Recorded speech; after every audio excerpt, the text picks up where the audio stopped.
자, 이번 시간에는 별 새로운 내용은 없고요. 앞서 배웠던 내용들을 한번 정리하는 시간을 가져보도록 하겠습니다.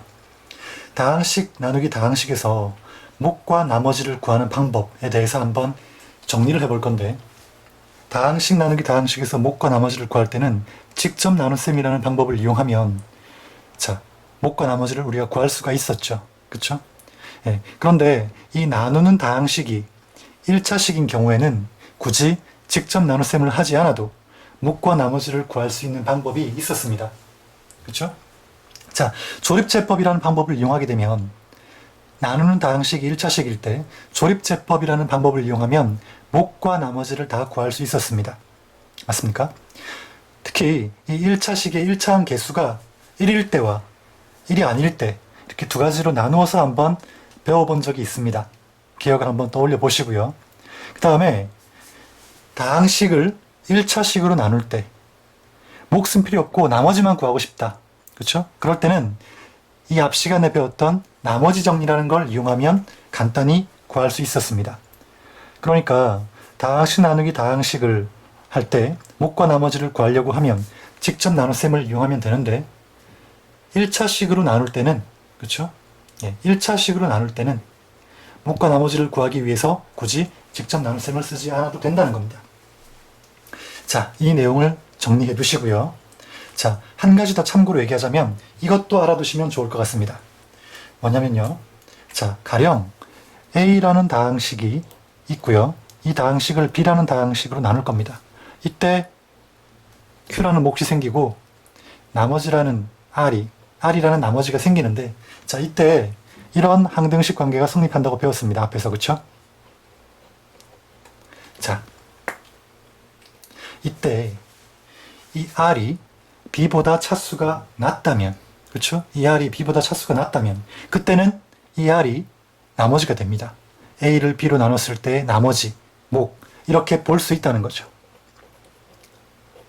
그쵸? R이 B보다 차수가 낮을 때 그렇다는 겁니다.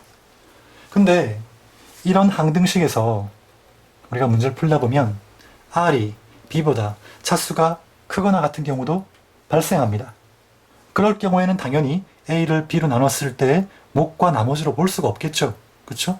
R이 B보다 차수가 크거나 같다면. 자, 그럼 그때는 어떻게 하느냐.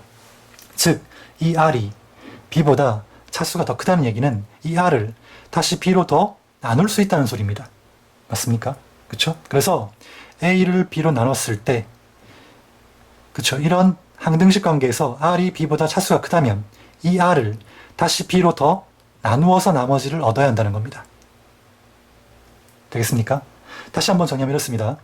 A를 B로 나눴을 때 이 R이 나머지가 되려면 차수가 낮아야 되는데 B보다는. 그렇죠? 만약에 이 R이 B보다 차수가 크거나 같다면 그때는 이 R을 다시 한번 더 B로 나누어야, 그렇죠? 그래야지만 A를 B로 나눈 나머지를 얻을 수 있다는 겁니다. 되겠습니까? 자, 여기까지 이해됐다면 문제를 한번 풀어보도록 하겠습니다. 자, 문제 1번 보겠습니다.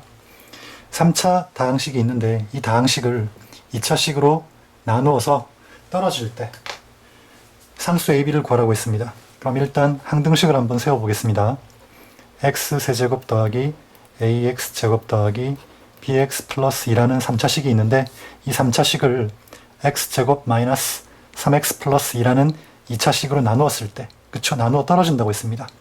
이때 몫을 qx라고 하고 나머지를 r이라고 하면 당연히 나머지는 0이겠죠. 그러니까 플러스 0, 굳이 할 필요가 없겠네요. 그쵸? 이런 항등식을 얻을 수가 있습니다. 좀 더 정리하면, 자, 이 식은 이렇게 인수분해가 또 되겠죠.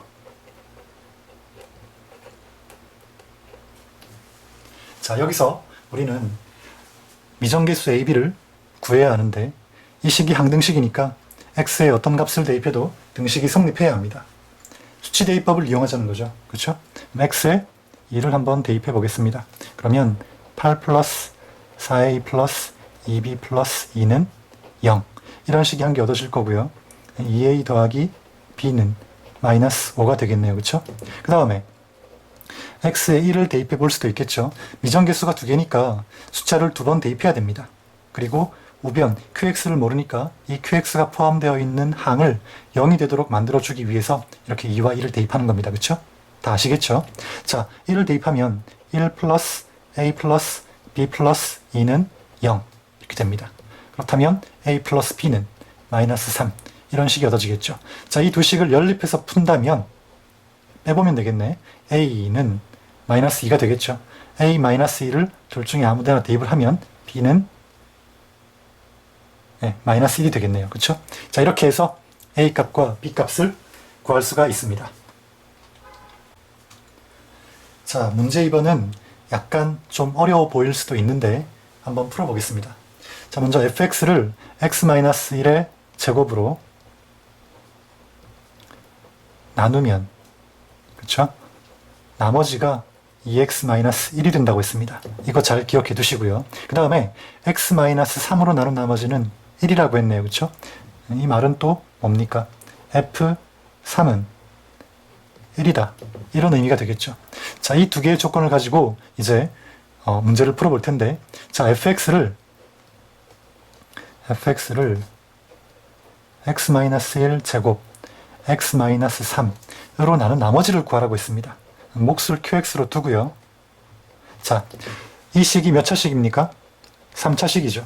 그러니까 나머지는 2차 이하가 돼야 됩니다. 그래서 제일 높은 차수의 기준을 맞춰서 ax 제곱 더하기 bx 더하기 c 이렇게 나머지를 잡아주면 되겠죠. 그렇죠? 자, 그러면 이제 이 a, b, c 미정계수 3개를 구하면 나머지를 구할 수 있게 되는데 한번 풀어보겠습니다. 먼저 이용할 수 있는 조건이 이 조건이죠. fx에 x에 3 대입하면 1이 된다는 거. 그래서 x에 3을 한번 대입해 봅니다. f3 이만큼은 0이 되겠죠. 3 대입하면 9a 더하기 3b 더하기 c 나올 거고요. f3은 1이라고 했으니까 1 돼야 되겠죠. 자, 이렇게 식을 한 개 얻었습니다. 그 다음, 자, 이제 이 첫 번째 조건을 이용을 해야 되는데요. 자, 이 첫 번째 조건을 이용하는 방법을 한번 잘 보시기 바랍니다. 지금 보면 fx를 x-1 제곱으로 나눴다고 했습니다. 근데 x-1 제곱이 여기도 들어있죠. 그렇죠? 그래서 이 식을 어떻게 보냐면요. fx를 x-1 제곱, 즉 이 식으로 나눈 몫과 나머지로 이 식을 한번 생각해 보자는 겁니다. 근데 그렇게 하면 문제가 생깁니다. 어떤 문제가 생기냐면, 자, 이 부분을 몫으로 볼 수 있을 텐데, 자, 그럼 이 부분은 나머지가 될 겁니다. 그쵸? 근데 이 나머지 부분이 이 식과 어떻습니까? 차수가 같죠? 그러니까 나머지라 볼 수 있습니까? 없습니까? 없다는 겁니다. fx를 x-1 제곱으로 나누었을 때 나머지로 볼 수가 없다는 거죠. 차수가 낮아야 되는데 같으니까. 그쵸? 그럼 이럴 때 fx를 x-1 제곱으로 나눈 나머지는 무엇과 같다고 했습니까? 좀 전 이론 시간에 이놈을 다시 x-1 제곱으로 나누었을 때 나머지랑 같다고 했죠. 즉 무슨 말이냐면 fx를 x-1 제곱으로 나누었을 때 얻어진 나머지는 ax 제곱 더하기 bx 더하기 c를 x-1 제곱으로 나누었을 때 나머지와 같다. 즉 이놈을 x-1 제곱으로 나눈 나머지가 요놈이 돼야 한다. 이런 얘기입니다. 이해되겠습니까? 그렇다면 자, 이때 몫을 q-x라고 하고 나머지를 2x-1 이렇게 적어줄 수 있겠죠. 다시 한번 정리하면 fx를 x-1 제곱으로 나눈 나머지는, 그쵸? ax 제곱 더하기 bx 더하기 c를 x-1 제곱으로 나눈 나머지와 같아야 한다는 겁니다. 이해되겠습니까? 그래서 ax 제곱 더하기 bx 더하기 c를 x-1 제곱으로 나눈 나머지를 2x-1로 볼 수 있고, 그렇다면 이런 항등식을 세울 수가 있다는 거죠. 자, 이해 안 되는 학생은 잘 한번 생각해 보시기 바랍니다. 자, 그럼 여기서 어떻게 푸느냐? 이제 여기서 푸는 건 간단합니다. 두 가지 방법이 있는데요. ax 제곱 더하기 bx 더하기 c를 x-1 제곱으로 직접 나누어서 푸는 방법이 하나 있고요. 그 방법은 여러분이 해보시기 바랍니다. 선생님은 다른 방법을 통해서 한번 식을 얻어보겠습니다. 자, 뭐냐면 이 식은 지금 항등식입니다. 그렇죠? 항등식이 돼야 됩니다. 그렇다면 x에 어떤 값을 대입해도 성립해야 된다. 라는 게 하나 떠올라야 되고, 또 하나는 뭡니까? 좌변의 식과 우변의 식이 어떻다? 한다는 겁니다. 근데 이 좌변을 잘 보면 2차 함계수가 지금 a죠. 그럼 요 놈도 어떻습니까? 2차 함계수가 a가 돼야 한다는 겁니다. 그럼 2차 함계수는 여기서 결정이 되겠죠. 그렇죠? 이 식이 이미 2차 식이니까 q-x는 상수가 돼야 될 거고, 그 상수값이 결국은 a가 돼야 한다는 겁니다. 그래야 전개했을 때 2차 함계수가 a가 나오죠. 그렇죠? 그렇다면 결국 이 식을 전개해보면 a의 x-1 제곱 더하기 2x-1 이렇게 될 거고요. ax 제곱 마이너스 2ax 플러스 a 되겠죠. 그 다음 2x-1 적어주면 될 겁니다. 다시 한 번 더 정리하면 ax 제곱 플러스 2에 마이너스 2a의 x, 자 이렇게 묶어준 겁니다. 그렇죠? 더하기 a-1 얻어지겠죠? 자, 그 다음 어떻습니까? 항등식이니까 당연히 같은 차수 같은 문자 개수끼리 비교해주면 됩니다. 2차 함계수는 이미 같고요. 1차 함계수 b는 2-2a가 돼야 되겠죠. 그 다음에 상수항 c는 a-1과 같아야 됩니다. 이렇게 해서 두 번째, 세 번째 식이 얻어진다는 거죠. 됐습니까? 그럼 여기서 이제 첫 번째 식, 두 번째 식, 세 번째 식을 이용해서 a, b, c를 얻어주면 되겠죠. 계속 한번 해보겠습니다.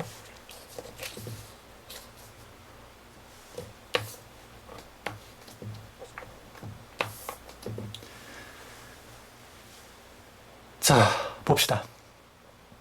그러면 뭐 문자가 3개고 미지수가 3개고 식이 3개인 연립방정식인데 어려울 거 없습니다. 여러분들이 식 2개, 미지수 2개인 건 풀어봤지 않습니까? 그쵸? 그래서 이 식 3개를 이용해서 문자 하나를 소거할 겁니다. 선생님은 C를 소거하겠습니다. C. 그래서 자, 일단 2번 식은 놔두고요. 3번 식이 지금 C에 대해 풀어져 있는 형태인데 이 C를 여기 한번 대입해 보겠습니다. 1번 식에 3을 1에 한번 대입해 보겠습니다. 그럼 어떻게 됩니까? 9a 더하기 3b에 C는 a-1이니까 대입하면 이렇게 되겠죠. 정리해보면 10a 더하기 3b는 2가 될 겁니다. 됐습니까? 그래서 자, 이렇게 a와 b에 대한 식을 얻고요. 이 식을 4라고 하겠습니다. 그럼 이 4와 2를 어떻습니까? 연립해서 풀면 되겠죠. 되겠습니까? 그렇게 하면 a와 b 값을 얻을 수 있을 거고요. 그 값을 이용해서 c 값도 얻을 수 있겠죠. 한번 계속해서 풀어보겠습니다. 여기도 b에 대해 풀어져 있으니까 이번에는 2를 4에 한번 대입해 보겠습니다. 그러면 10a가 될 거고요. 3b니까 3, 2, 6, 마이너스 6a 이렇게 되겠죠. 그쵸? b를 대입한 겁니다. 여기다가 이 값이 2가 돼야 됩니다. 그러면 10a에서 6a를 뺐으니까 4a 될 거고 이항하면 마이너스 4가 되겠네요. 그쵸? 따라서 a는 마이너스 1입니다. a는 마이너스 1이라는 식이 얻어졌고 이걸 2에 대입하면 b는 4가 되겠네요. 그쵸? a가 마이너스 1이니까 대입하면 4. 그 다음에 a가 마이너스 1이니까 c는 또 마이너스 2가 되겠죠. 이렇게 해서 a, b, c 값을 다 구할 수가 있습니다. 따라서 우리가 구하고자 하는 나머지 ax 제곱 더하기 bx 더하기 c는 마이너스 x 제곱 더하기 4x 마이너스 2 이렇게 얻을 수 있겠습니다. 자, 이렇게 해서 항등식 강의를 모두 마치겠습니다.